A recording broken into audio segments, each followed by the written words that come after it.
Good morning, everybody. It is the Hake Report. Sorry for the late start. Well, not late, but kind of late. Morning. Oh, it's the Hake Report, the Hake Report, la la la. Oh, it's the Hake Report, the Hake Report, la la la. Good morning, everybody. This is the Hake Report. I'm James Hake, not filling in. I am the host of the Hake Report.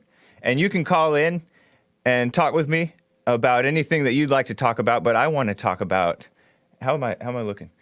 I want to talk about alpha males and also other things such as, President Trump, obviously, and the media who don't value alpha males. They despise alpha males. They think that it's the imitation because that's all they know. All they know is the false imitation of masculinity and then their phony, not even trying to be masculine. And so I want to talk about that, and I want to talk about the Bond Entrepreneur Program, Entrepreneur Academy, which is coming along very well, and I want to just give a little bit of a report about it. And we had somebody on the show who happens to be a woman entrepreneur, and she was very interesting on the Jesse Lee Peterson show. And so I just wanted to talk about what you may or may not be able to pick up from good entrepreneurs, good natural leaders, and strong personalities, and stuff like that. And I want to talk about discipline and the silent prayer. Are you guys doing the quiet prayer that Jesse offers instructions to on his website, rebuildingtheman.com/church, by which you can find it on SoundCloud, YouTube, and other places. And I think that, and I have a cool announcement.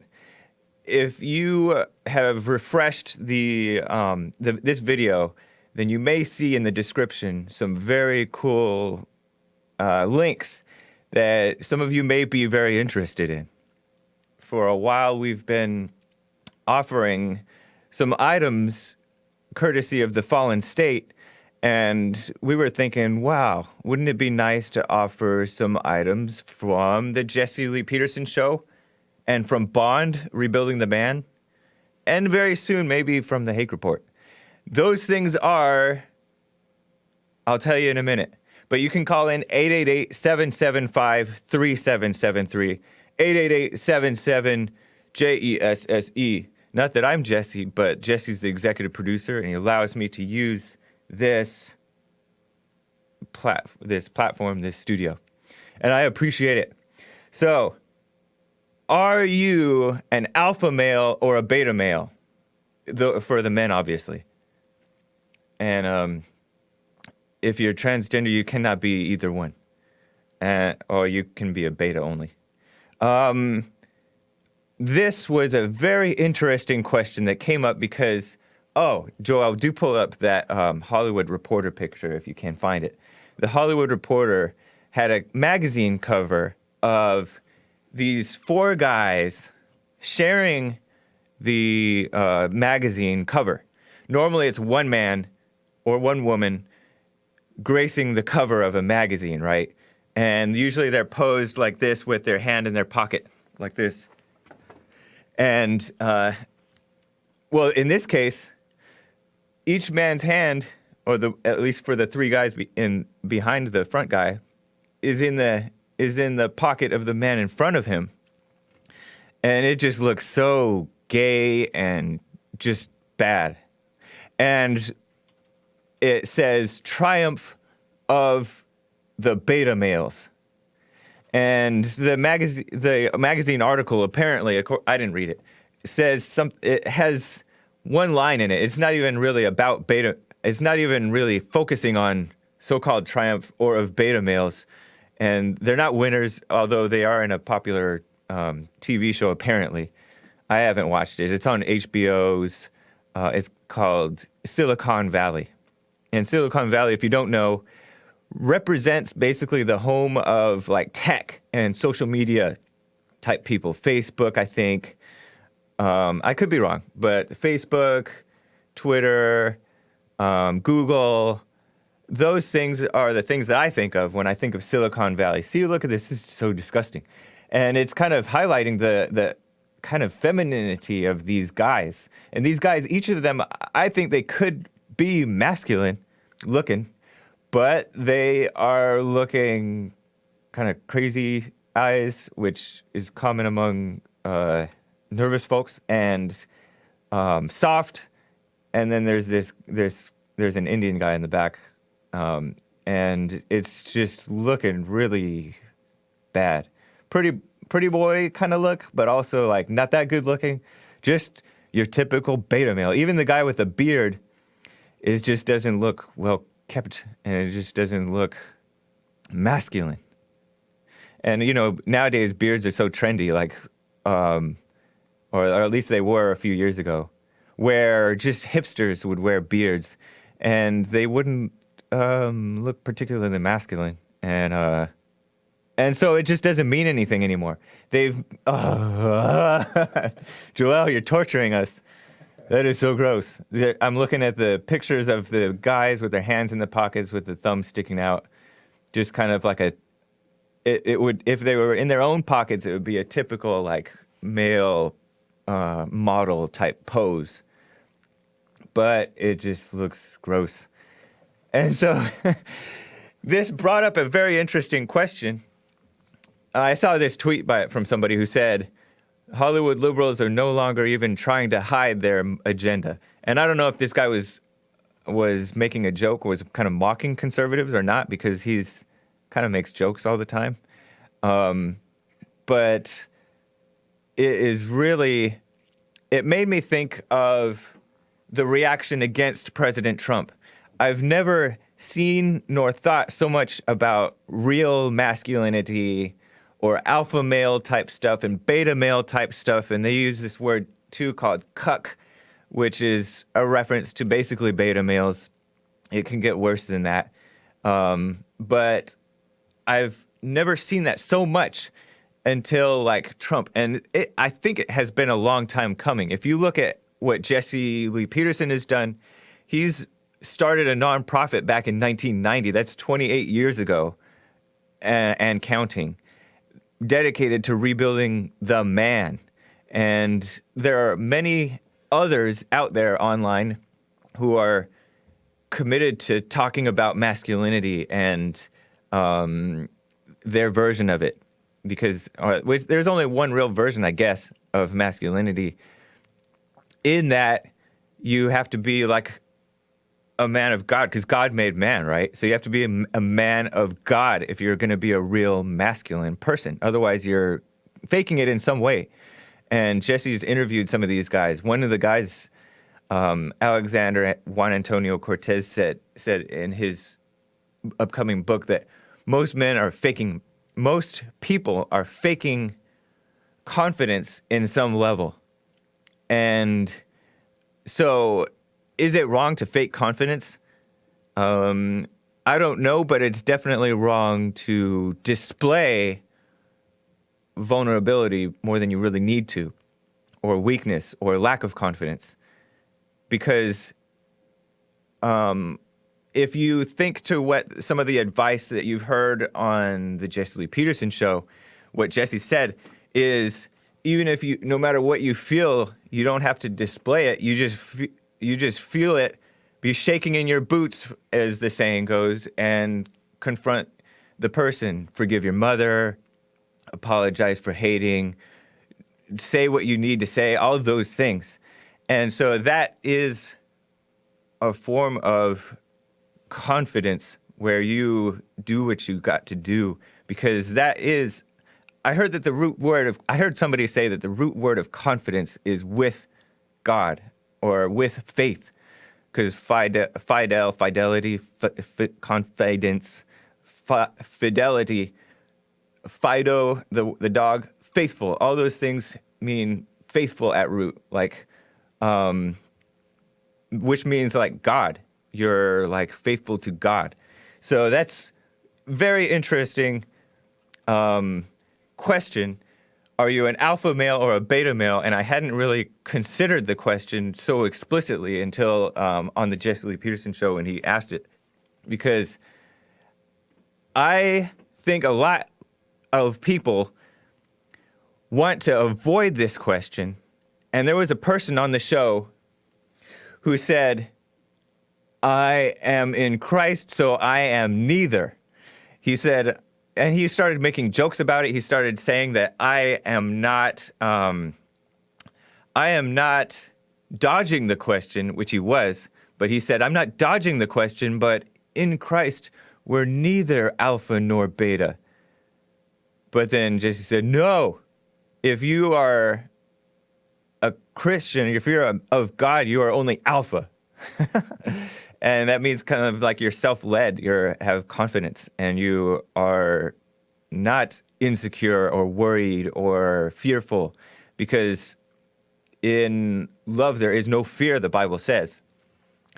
So this guy said, he even made this joke, I am not an alpha American, I am an American, which was really corny. It was kind of funny, but it just kind of exposed this guy. He really didn't get around to ever answering the question, and by not answering it, he kind of answered it. And I think this is something that affects a lot of Christians, a lot of people, period.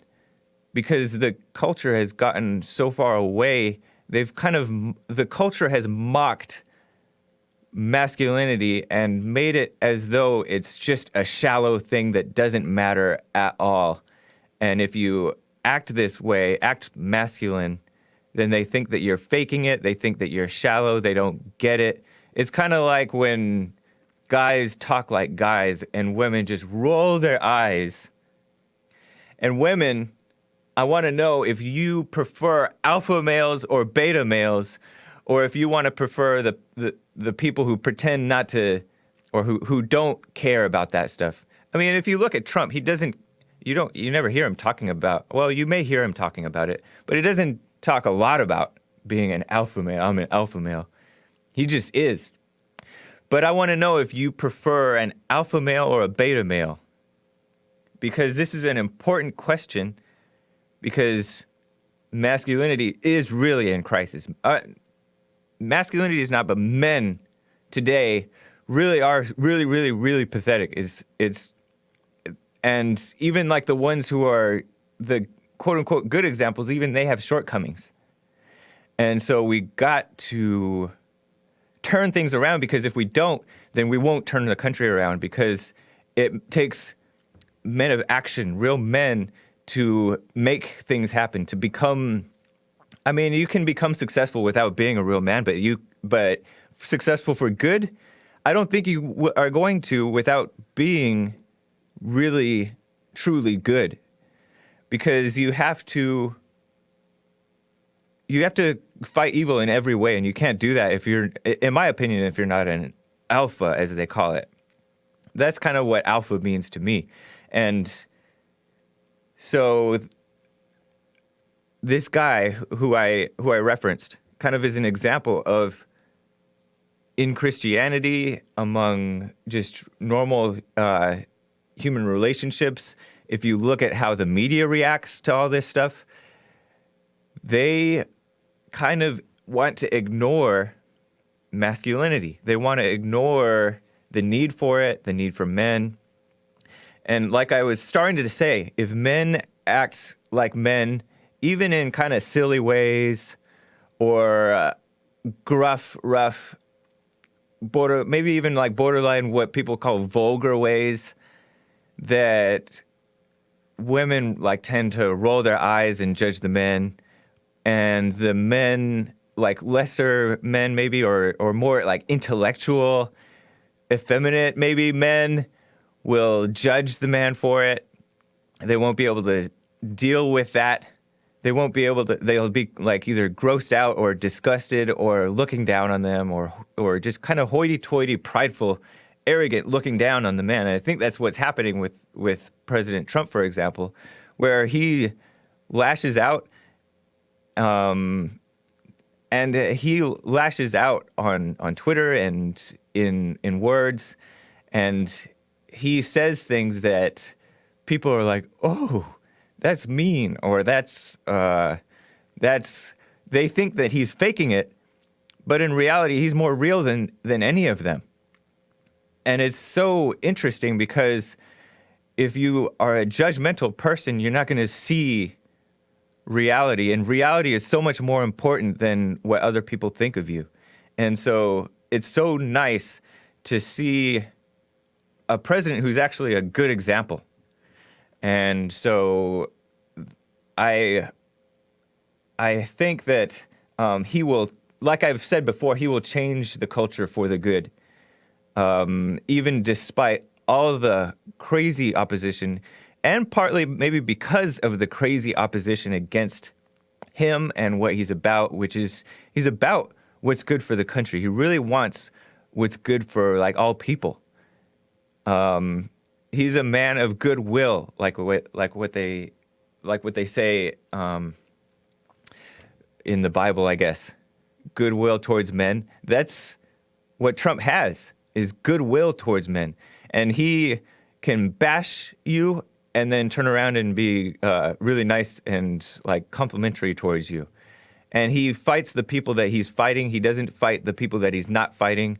Meaning if somebody asks him about Kanye West, I've mentioned this before, then he's not going to say something negative about Kanye West because there's a lot of negative things to say about him. He's going to say, I've never had a problem with Kanye. And that was like kind of an eye-opening thing for me because normally I'm of the mindset of just attacking, or not attacking. A lot of guys are too much or too little. And then there's people who know how to pick their battles in the right way. And I think that's President Trump. And I think that's what it means to be an alpha male. I obviously think that it's better to be an alpha male than a beta male, or to try to ignore masculinity. Because in Christ, as long as we're on earth, we are to be what we were created to be. And we were not created to ignore gender, for example. We were created to be ourselves and be what God made us to be. And that is not to back down or be nice when it's not called for, be nice when it is called for, but be strong and solid. And that's something that's very lacking. Like I said, it's very lacking in the world today. I want to talk a little bit about the Entrepreneur Academy. How about now? Joel told me to wipe my beard. Is it an alpha beard or is it a beta beard? Don't answer that question. You can call in 888-775-3773. Women, do you prefer alpha or beta? Have you thought about the question? Do you notice? I think you do, but you can call in and tell me if you don't, or you can call me in and tell me if you do and how much you do. And is this like a refreshing time of life where you see people, basically the media, unknowingly destroy themselves, the beta males unknowingly destroy themselves, trying to hurt and mock President Trump and anybody who's masculine. And it is kind of sad, but it is necessary, and it's important that the evil comes out so that we can see it, we can know ourselves, we can know who other people are, whether they're on the side of good or evil. And it's very nice because with Trump has come a lot of clarity that we didn't realize before. It seems to have become more about good versus evil. And what I mean by that was prior it seemed to be Republican versus Democrat, conservative versus liberal, feminist versus anti-feminist. But if you kind of ignore all of that and make it about good versus evil, then you realize that you can be on the quote-unquote right side and still be evil. And that is so important to realize because, for example, the conservatives, not all conservatives are good. In fact, most aren't. And so we need to become good. And obviously, I've mentioned that no liberals are good. Some of them may have like good hearts, but then they're not going to be liberals for long. They're going to switch and become to the good side, to the conservative side. But I wanted to talk about the Entrepreneurship Academy. Now, you may or may not hear a lot about it. Jesse announces it every day, at least once on his show, about the Bond Entrepreneur Academy. And the guys who are enrolled in the academy meet regularly, and they go out and build and grind, if you will. Grind meaning do the work that you're supposed to do day in and day out. You know, a lot of life is I've heard people say, friends of my family say, a lot of life is about showing up. You show up to work on time. If you show up, the work is not that complicated or difficult to do for the most part. You're there so you can do it. If you don't show up, then you cannot do it, the work. And so that's what I mean by grind, is show up and do the work day in and day out. Do what is the next steps are. In many cases, that's a habitual, keeping a habit and a discipline. And in many cases, it is having what I call a balanced life, where you do other stuff, as in pray, sleep, eat correctly, exercise, spend time with your family if you have one, and give, for example. A lot of people give, and that's good. A lot of people do not give, and they need to question themselves or check themselves. And a lot of people don't give for the right reasons, or give for the wrong reasons, I mean. And by that I mean out of kind of compulsion or a sense of kind of like guilt or obligation type of thing. And if you are a Christian, you should be a cheerful giver, meaning that you should give freely and want to do out of love and devotion to God.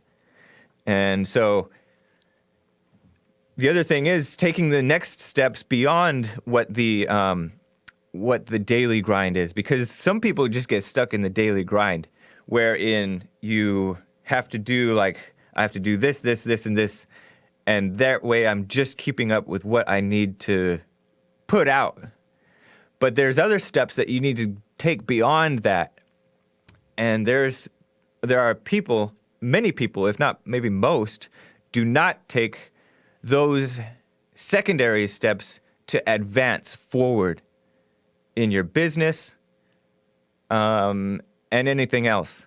And so that's one of the things that is so interesting and good about the Entrepreneur Academy, is it kind of reminds you of the basics, and you have to do it.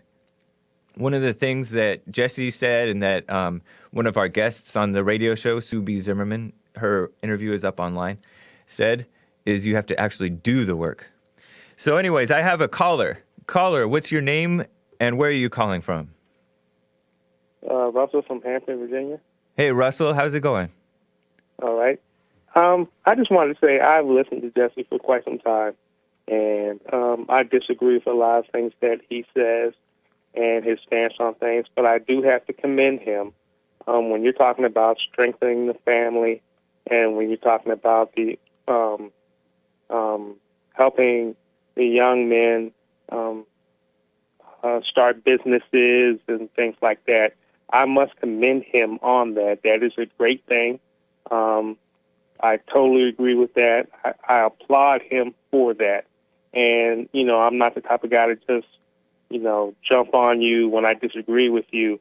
But I also feel like, you should be uplifted and congratulated when you're doing the right thing. Yeah. So those things that he does, those are great things. Those are very positive things. And I think most people would agree with that. Yeah.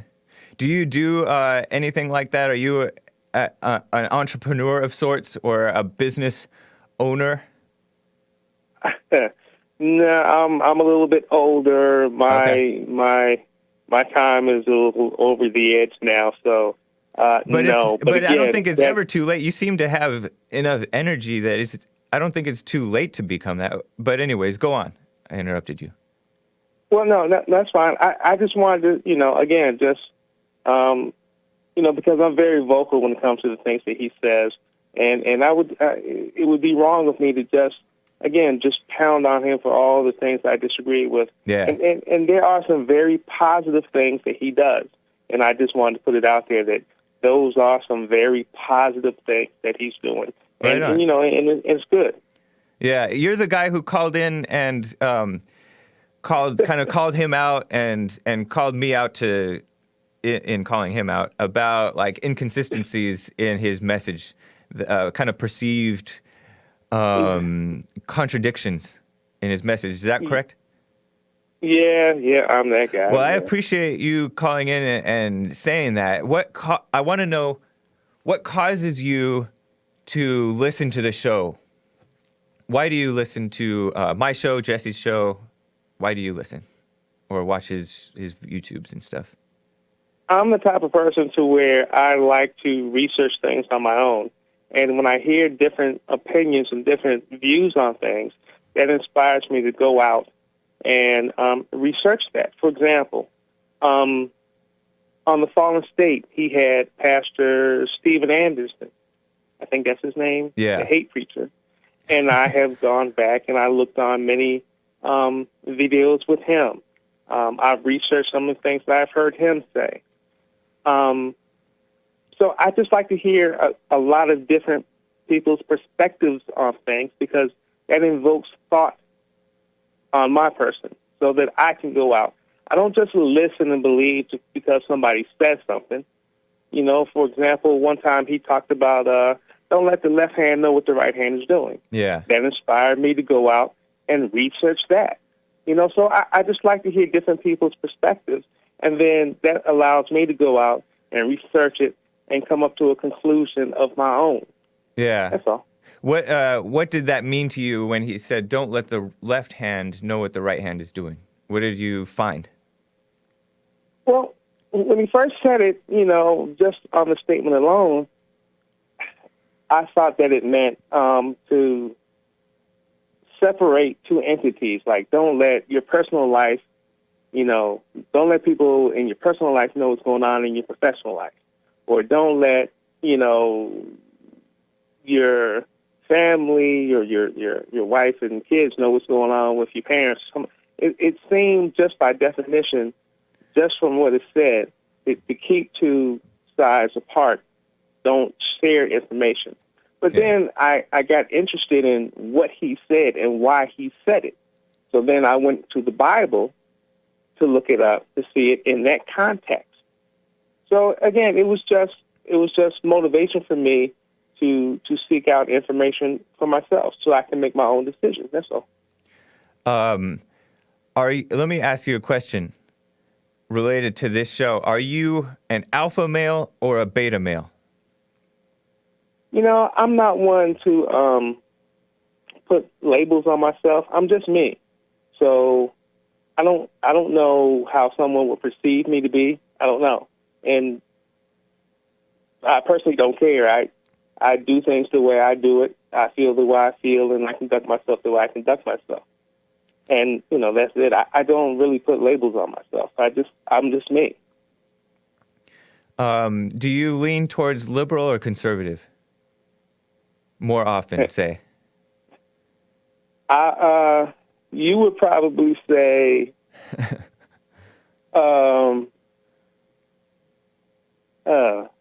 I don't know what you would say. What are you? I definitely lean conservative. Then I would be a liberal. Oh, okay. So compared to me, you're a liberal, but now this is interesting. You're answering based on what you're saying. You're kind of answering based on what compared to others and what people think. But because with this alpha male versus beta male, you reference, I don't know what others would think of me, and I don't care. And the reason I asked about the liberal versus conservative thing is because I've noticed that a lot of liberals do not like labels. They avoid labels. I have a friend who tends to avoid, or an ex-friend, I guess I should say. He says that I don't like labels, and then he definitely said if I had to choose, I would lean liberal. And when I talked with him and learned more, he was definitely liberal. Like he cut me off because I opposed homosexuality and was pretty vocal about it. And then he cut me off again because of me saying there's stuff out there of me saying supposed so-called racial slurs. And so he's liberal and not liberal in the sense that he's for free speech, because liberals are not, especially nowadays. But you may be for free speech, but I've noticed that liberals are anti-label.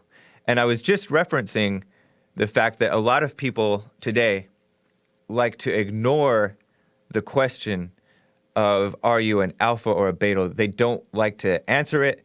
They want to pretend that you can be neither, maybe. They want to say that it doesn't matter. And so I just wanted to know what you think of that. Let me explain why I, as you say, am anti-label. Yeah. I'm anti-label because when you label yourself, you're expected to think and react or conduct yourself in a specific way. And I don't put myself in the box like that. I do what I do. I feel the way I feel, and I think what I think. Now, if you look at the things that I do and you want to label it, that's fine. I don't have a problem with that. But I just don't label myself because I don't put myself into a specific box. This is interesting. I do what I do and feel the way I feel, and that's just it. And it doesn't offend me if you call me a conservative or a liberal or whatever you want to call me. That's fine. I really don't have problems with someone having an opinion about me. You can think whatever you want. That's fine. I don't care. That doesn't bother me at all. So. How old are you? I'm in my mid-50s. Okay. Because you sound young, and so when you first called in, I always thought of you as my age, maybe younger, maybe a little older. No, very, very much older, very, very much older. Not very, very much older. I'm in my mid-30s. But anyway, that's only 20 years. Yeah, well, you look a lot younger. But anyway, thank you so much for taking my call. You have a great show. I want to ask one more question. Okay. I want to make a point, and I want to see if you have any reaction to it. Okay. You said you don't like labels because it puts an expectation on you that it sound. I have 2 or 3 questions. Okay. You say that you don't like labels because it creates expectations on you of how people think that you should act. And yet you say that you don't care if others label you because they have the right to think whatever they want, apparently. Okay. Why does it matter you cannot control, no matter what you say, other people's expectations about you? I mean, you can kind of direct it a little bit. And if you notice, well, let me ask, why does it matter what other people's expectations, how other people's expectations may change based on you labeling yourself? Why does that matter to you? It doesn't. I could care less what you think about me. And I'm not saying you specifically. Right. I'm saying General. someone. Yeah, I'm not saying you specifically.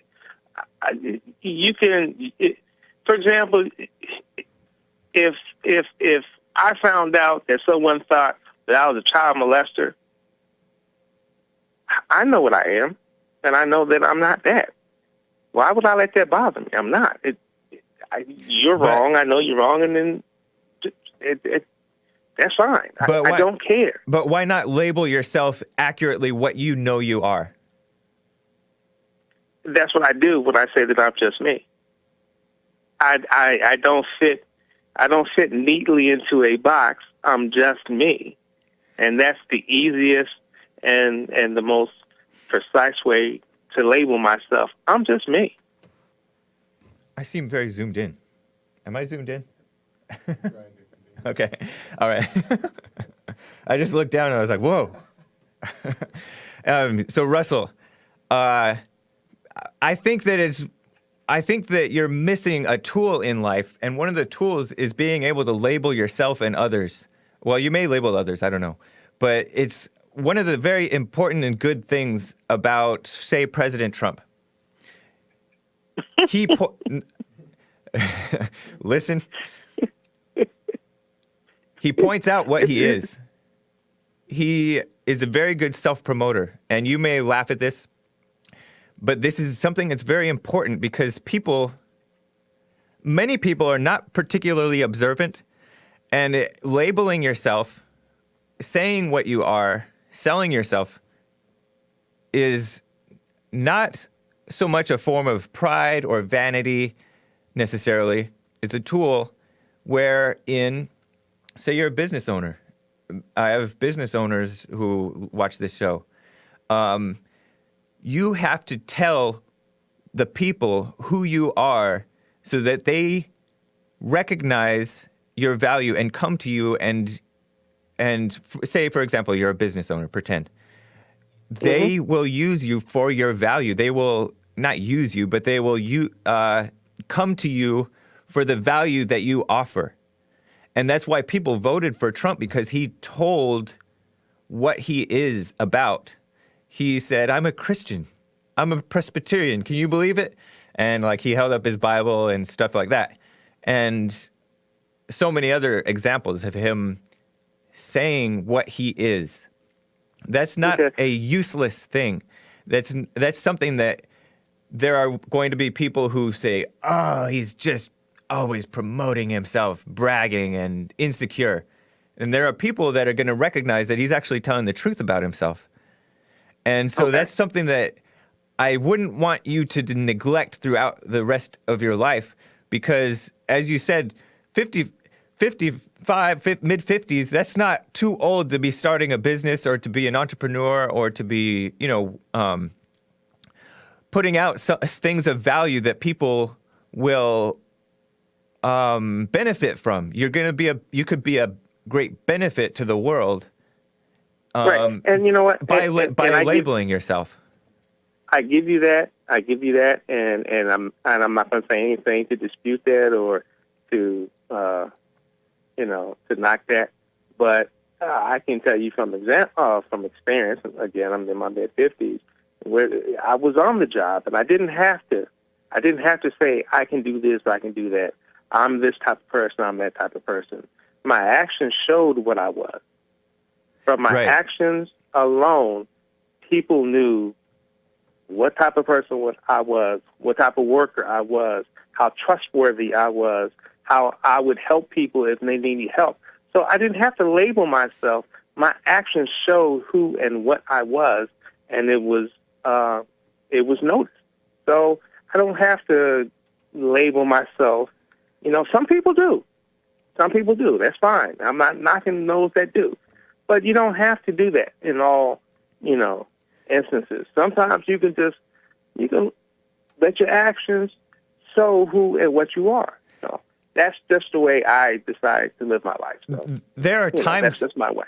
There are times to let your actions speak for themselves, and of course that's valid. There are times to let your actions speak for yourself, but there are times to say what you are. And for example, let's come back to the alpha versus beta thing. Why would you avoid saying whether you're an alpha or a beta male? Why would I avoid saying that? Yeah. I've said it. I think I've said that a couple of times during the conversation. I just don't put myself in a box. I am what I am. But if you're a alpha male, you're not in a box. If you're a beta male, you're in a box. Okay, well then, because a lot of people don't want to be put in a box, but that's because they are already in a box. Okay, well if that's the way you feel about it, then okay. It doesn't matter what I say. You're going to have your own opinion anyway. So I am what I am. So you figure it out and let me know. Because it doesn't bother me either way. So if I'm an alpha, I'm an alpha. If I'm not, if I'm a beta, I'm a beta. It's okay. But it's not okay to be it's not okay to be a beta. But if I told you I was an alpha and you said he's not an alpha, he's a beta, well, then why should I even answer the question? You're going to have your own opinion. But say you have something to offer. Say you're a beta, or you're an alpha, and this is why it's good, or this is why this is what I have to offer, even though I'm a beta, or I am an alpha, and this is why it's so good to be an alpha. That's why I want to know, basically. Okay. And because, I mean, it's people who don't answer this question. I want to say are betas. Okay. What am I, James? What am I? Am I alpha or am I beta? What am I? Oh, you're putting me on the spot. I can't. No, I'm asking. All right, I say that you are a beta. Okay, there you go. Is that bad? It's bad, right? bad. It's bad. It's bad, okay. But you can, I think that people can overcome becoming. Maybe I'm young and what do they call it? Naive. But I think that people can overcome being betas and become alphas. Well, that's something for me to shoot for then. Since I'm a beta, maybe one day I can achieve being an alpha. Are you working still? Yes, I'm working still. Have you ever heard Jesse say, if you have a job, then you own a business because that is your business? I've never heard him specifically say that, no. Isn't that an interesting point, though? No, that's I wouldn't necessarily 100% agree with that. But that's his opinion. That's fine. I mean, his point is, if you own your job, then you will care for it more than you'll care for it and look at it in a way differently from how it is if you consider yourself an employee.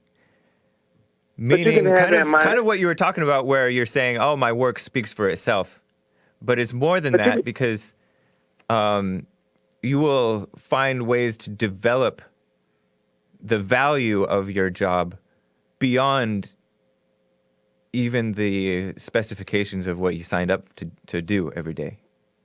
But I think that's something that's internal, and because of my age, excuse me, I think that is something that is found with people that are older, that just have that pride to want to do the job, do the best that they can. They want to, they want to do their job. That's something that's internal that, that you have it or you don't have it. Yeah. So, for me, I have that. I want to be the best at what I do. I want to be that guy, and I am that guy. So when there's a question of, what happens when this happens, or what do I do with this, or, is the issue, well, I can't really talk about my job. But anyway, I'm that guy they go to, So that's just a pride thing that I just want to be the best at what I do. I want to put the best product out there, and I'm, I just want to do the best. And I want everyone to know that I know what I'm doing. I'm good at my job, and I'm the go-to guy when there's something that needs to be done. So that's just a little, Russell, I want to ask one last question before I let you go. How do you see white people? Because I wanted to ask this question on the show. are white people, like, are white people as bad as black people, just in a different way? This is one of the issues that I have with Jesse, and I'm kind of glad that you asked me that. Okay, me too. I think it's kind of silly to say I don't see black or white. Of course, I see black and white. I just see that black people and white people have the same issues. They have the same problems. They have the same issues. I don't have any more negative feelings towards someone because of their white and the color of their skin. I see people as an empty slate, and I have no opinion about you until I interact with you. I have to see how you act, how you think, the things you do, the things you say. That's when I form an opinion about how I feel about you. It has nothing to do with your color. But I think that the issues that Jesse talks about when he specifically talks about black people are the same issues of all people. And I don't really see the necessity to just constantly pound in black people this, black people this, black people this, black people this, when it's a person problem. It's black people and white people. All right. So do you, in other words, are you saying that white people are as bad as blacks? I'm saying that society, the problems in society are problems with black people in the black community and in the white community. When you talk about kids being born out of wedlock for blacks, there are kids that are being born out of wedlock in white families. When you talk about welfare in the black community, there's welfare in the white community. I think it's a people problem. Yeah. And I don't see why dividing it is helpful. It's a people problem. I think that it's helpful in that there are, what is it called? What's that word? I had it in my mind already. Well, there's instances, there's cases where, because a group of people such as blacks are into being black and stuff like that, whereas whites don't tend to be into being white. And the other thing is where there's, that word, it seems like such an important word to say, phenomenon. There's a phenomenon where, for example, blacks, 77% of native-born black mothers are having the children out of wedlock, whereas among whites, it is 30%. And with welfare, I think it's a third of welfare recipients are black. I don't know. There's something where blacks are twice as likely, or maybe 3 times as likely, to be on welfare as whites. The poverty rate among blacks it tends to be, I think, double or maybe triple that of whites per capita in this country. Okay. And so there's definitely, like, unquestionably, there are exterior symptoms of how bad off blacks are. Their murder rate among blacks is black on black 4 times the rate of the white on white per capita. And then black on white is like 10 times the rate of white on black murders. Oh, okay. Well, what you're doing is you're talking about issues and problems in society. Yeah. And then you're using a dividing rod to say who's worse. And you're using the dividing rod that you're using is color. No, black you're and white. You can say, wait. You could do the same thing. You could say people with long hair get killed more than people with short hair. You could say people with blue eyes have unwanted pregnancies more than people with brown eyes. It's just an arbitrary dividing line of who's worse. And what does it matter? What doesn't matter who's worse? It's still a problem. It's a problem with black people. It's a problem with white people. You solve the problem. It doesn't matter who does it worse. It doesn't matter. But you know what? Can I ask you one question? Yeah. And then I have another call. who may want to talk to you. I don't know. Yeah, go for Don't let anybody else talk to me. it. All right, fine. But ask your question. Jesse has said that, I think I said this before, that everybody deserves what happens to them. And he used a example of a baby in the womb and the mother gets upset and angry and she traumatizes that child. That child is born and homosexual. And he says it's not unfair, it's not unfortunate. We perceive it that way because we don't understand what God's plan is. Yeah. Does that sound familiar to you? Yeah. Mm-hmm. Okay. So if that's true, then doesn't it follow the logic that if a woman is pregnant and aborts the child, it seems unfair and unfortunate to us because we don't understand God's plan? But it's God's plan? I mean, in a sense, yeah. I mean, it's evil is part of God's plan, evidently, and that's something that's evil. It's not what God wants, but it's something that is part of God's plan in the sense that God allows evil to rule the world. And so, I mean, surely you're not arguing in favor of abortion, Russell. I just asked a question. All right. And when I brought up, we're not. I just wanted to ask that one question. I just wanted to hear your opinion on it. That's all. Yeah, I mean, we not trying to debate it or anything. We do not understand the world like we think we do.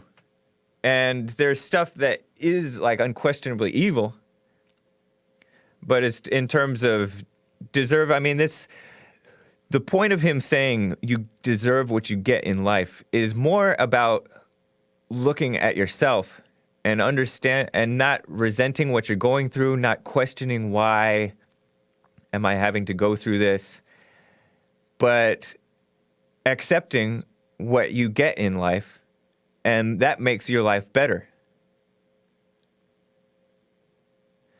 You agree with that? Now, the reason I brought up this question, are blacks as bad as whites, is not to say, oh, blacks are worse than whites. Despite the fact that I laid out a bunch of stats that show blacks per capita have these issues way more than whites do per capita. Violence, abortion, welfare, poverty, all those things. I brought it up because I believe that most whites are whitewashed tombs, where we're like nice, well-behaved. We're like the brother who hates the mother but still behaves, whereas there's the brother who hates the mother and lashes out, gets into drugs and sex and crime. So that's why I think that whites, if they were truly better than blacks, meaning if whites were good, they would not stand for blacks being so bad. They would be like, no, you can't be like this. And so that's why I would think that whites are whitewashed tombs, where outwardly we make cities pretty, maybe. A lot of them make neighborhoods very nice, generally pretty safe, but there is inwardly, and you see it because white out-of-wedlock birth rates, which you referenced, are increasing. Atheism is increasing. Men are decreasing. Men are in a major decline. That's unquestionable. And so it's just something that I wanted to talk about and see what you thought. And I think it's important to bring it up because, and I think it's valuable to bring up race because race is a focus of people. And I bring it up not to encourage people to continue identifying with their race, but to notice the phenomenon and look at their own specific case, because you're right in that it's the individual that suffers. But I gotta go, Russell. I appreciate the call. Thank you. Wait. Can I say just one thing? Yeah. I just think that it is a better solution to bring a solution to both races. You shouldn't need to divide. And murder is murder, rape is rape, out of wedlock birth is out of wedlock birth, and there should be a solution for all races across the board. Stop dividing it. That's all I was saying. All right. Is But it thank you for taking my call. One last question, yes or no. Is it painful when to you when Jesse brings up black or when I bring up black? Is it painful? Yeah. And I bring up the problems with the black community specifically. Yeah, it's painful. It's painful. Then maybe you're the one with the focus problem. Because if I had brought up the white, I wonder if it would be as painful. No. So take a look at that. But I gotta issue. go, Russell. I've kept you on for over a half an hour. I have 3 more callers to get to. But I appreciate All your right, call, then. and thanks for the compliments and the disagreements. And- Very interesting conversation. All right, have a great show. Thank you. And be alpha. Okay, James. All right, thank you. All right, bye. All right. Caller, what's your name and where are you calling from? Hey, good morning, James. This is KT calling from Maryland. How are you? Fine, KT. How are you? Doing good, doing good. Are you an alpha or a beta? Definitely alpha. Nice. Right on. And one thing I noticed about liberals is one thing I noticed about liberals, I mean, they don't like labels. And you also see this in their relationships too. You know, they'll walk around and like, oh no, we're nothing. We're just this, you know. Yeah. We're not anything. We're just friends with benefits, you know. Yeah. They're very mushy and wishy-washy, and the world just gets worse with that. And they don't realize it. Exactly. And one thing I also noticed is Obama is definitely a better male. Yeah. Because if you looked at the relationship with Michelle came out and always said things explicitly. Yeah. She did not skirt around. She did not beat around the bush. She came out and said, this is the first time I've been excited to be an American. Yep. She came out and said, I looked over the Congress, whatever, and I saw heads full of white. You know, she said things, racial things explicitly. Obama, on the other hand, came out and, you know, said things very wormy, using wormy language, you know, just being, you know, very conniving academic. And very smooth, you know. True. He was not explicit in his rhetoric. They were both living down to the current trends wherein women get to say what they want, particularly black women, and black educated men get to beat around the bush, say evil things, but be very like qualifying it. And so it's very difficult to say how it's not true because he's talking so long and using all these words and saying, that's not to say that blah, blah, blah, blah, blah. But he is saying blah, blah, blah, blah, blah. So very interesting point, KT. Thank you. Yeah. And I think Michelle Obama was more of the alpha, if you ask me. Yeah, but she's like the imitation alpha because she's not a good person. She's not a decent woman of strong character. She just has a pushy personality. Right, exactly. And that's a very good point you mentioned about imitation alpha, because in my past, you know, during my days of being in the fallen state, you know, I had that imitation alpha. You know, I didn't know what an alpha male was. I used to read these books and these articles on Huffington Post or how to be an alpha, you know, 5 ways to be an alpha, you know. I'm surprised Huffington Post offered that. I'm sorry? I said I'm surprised Huffington Post even offered that. Exactly. They do. Yeah. They did in the past. Yeah, I've read a couple articles on there about alpha males and stuff, wow. You know.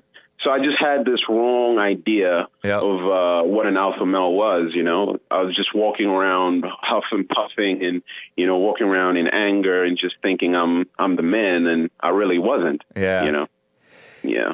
KT, but, otherwise, I'm sorry? Wrap up your point. No, I was just going to say great show, and I was going to hang up. Thank you, sir. Appreciate it. All right. Take care. All right. Take care. All right. I have 15 seconds for one more caller. Caller, what's your name and where are you calling from? Caller, you there? Oh, hello, you there? All callers answer me, and I'll tell you which one is you. Oh, he's not there.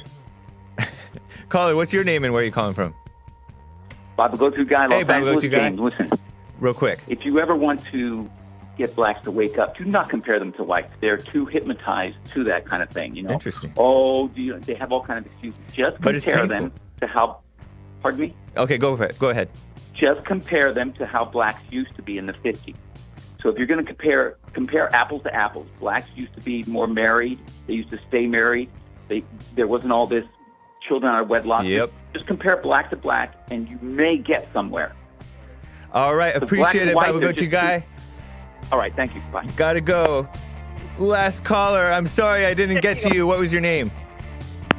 All right. Bye, guys. Support Bond, rebuildingtheman.com, and church.